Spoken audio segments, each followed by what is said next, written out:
For Singaporean, can you explain to me about this MHH? MM2H. MM2H. MM2H stands for Malaysia, my second home. If not everyone familiar with that. Which part of MM2H, sir, you wish me to help you to a bit enlighten you? Assuming I buy this place, okay, Mm.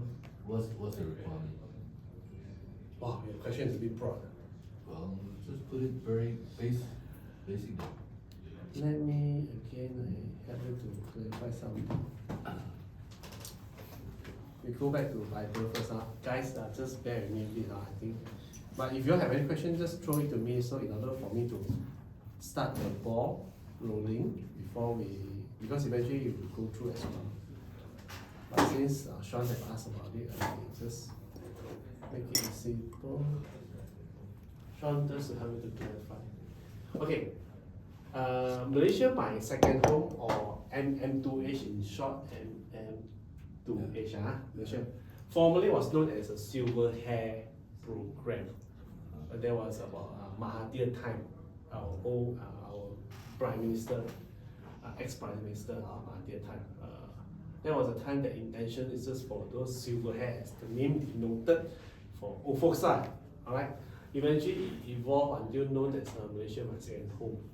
So the latest program which is have initiated and activated since Anwar come in and the new Ministry of Tourism and Culture, Mr. Tong. Then there's these three categories now, short, silver, gold, platinum. As the name derived, you also here aware that platinum is the most expensive to entry put it very clearly. So those days when you apply MM2H, it's not a necessity to buy houses or property. I call it a new property. You don't consider it subsidies or new property. Nowadays, under the MM2H new guideline, which is very quick clearly, you need to qualify this. Put it silver, example silver. The program itself, the term is about 5 years. The fixed deposit will put equivalent to USD 150,000. No proof of offshore, no need FD. If you decided to for sure since you just now scenario it, assuming that you buy, and then you wish to make this own saving or your own investment much more worthiness, then some would start to think that what can I benefit from the MM2H? So some of them instantly can think of is that because of the government requirement, you apply MM2H, so-called visa, you need to place the FD. So FD as just now highlighted for silver is USD 150, right? So you can withdraw half of it out. Okay, this is the tricky part. A lot of developer or agent don't enlighten you guys. Or they not sure how to enlighten because that is their counterpart, MM2H partner to advise you. So with that transition period, then a lot of information misguide. So come to here, if you see very clearly, put it a scenario like this. Today you place booking already, Sean. So if you are telling me upfront, you are clear that you want to buy, you want to get MM2H. So I, as a developer, we need to accommodate to you, not to stand your agreement.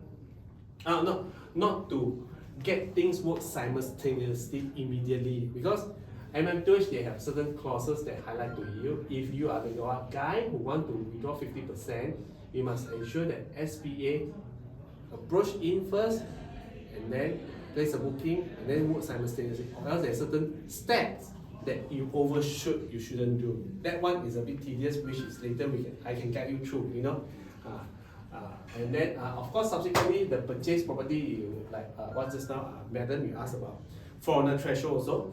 Then as you want to buy silver, then you just need to start sourcing property that 600,000 and onward to do. So meaning you say just now I highlight the price tag, the cheapest is 522, right? So you find yourself a unit that 600,000 and onward lah. Okay, so like that. So that cannot sell about that, this condition. Or if you withdraw the plan from MM2H, then you dissolve the so-called contract with the authority lah. I can tell everyone that if you guys today are coming for MM2H, instantly I can tell you of the MM2H association at One Stop Center OSC of Mortec have enlightened us. Even though they have created this three category since I think more than a year, and people start to promoting and people start to hear about it foreigner, I would say that silver is the top people who apply. Reason being that it's very clear cut. Being us in this industry, we already know because why? Because lowest low, I test the water low, I come in, I don't need to commit myself until this time stage. Secondly is if I happen to apply gold certificate, everything is higher. Put FD higher lah, I must buy probably above 1 million lah. So why should I do that kind of thing? Unless I'm very firm, Malaysia is the place I to die for, you know. So pretty much a lot of people say, okay, since silver 5 years, what happened after 5 years plus 1 day? You can renew. You just renew, right? And then renew with a 好公民. Then you can still everything do. Renew with a renewal fee lah. That one not pay to agent, pay to the government one also, a couple of thousand only, unless the terms and conditions change lah. That is very normally short. Just to give you a broader idea of it, you know. Okay. Alright. Okay, please can you start on this? Yeah. The rest, I mean.